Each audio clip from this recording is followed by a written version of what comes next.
ദീപാവലി ആഘോഷത്തിന്റെ നിറവിലാണ് ബാലരാമപുരത്തെ ഓരോ തെരുവുകളും. ഇത്തവണത്തെ ദീപാവലി ആഘോഷത്തിന്റെ പ്രധാന ഇനമാണ് ഹരിത പടക്കങ്ങൾ. വിവിധ വർണ്ണത്തിലും രൂപത്തിലുമുള്ള പടക്കങ്ങളാണ് ആഘോഷത്തിന് വൈബേറുന്നത്.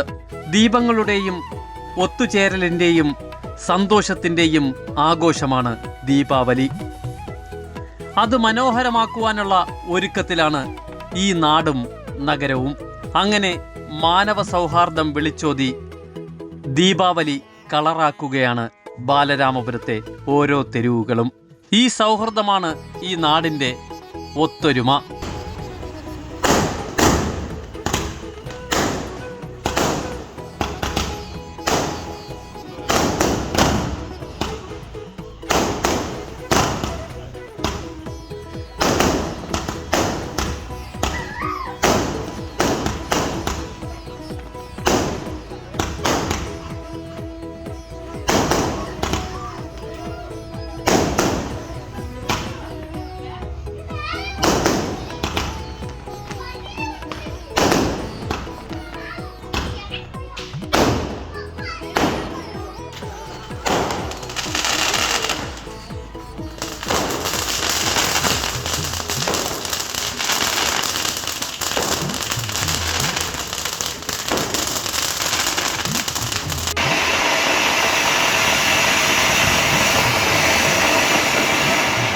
അങ്ങനെ ദീപാവലി കളറാക്കുകയാണ് ബാലരാമപുരത്തെ ഓരോ തെരുവുകളും.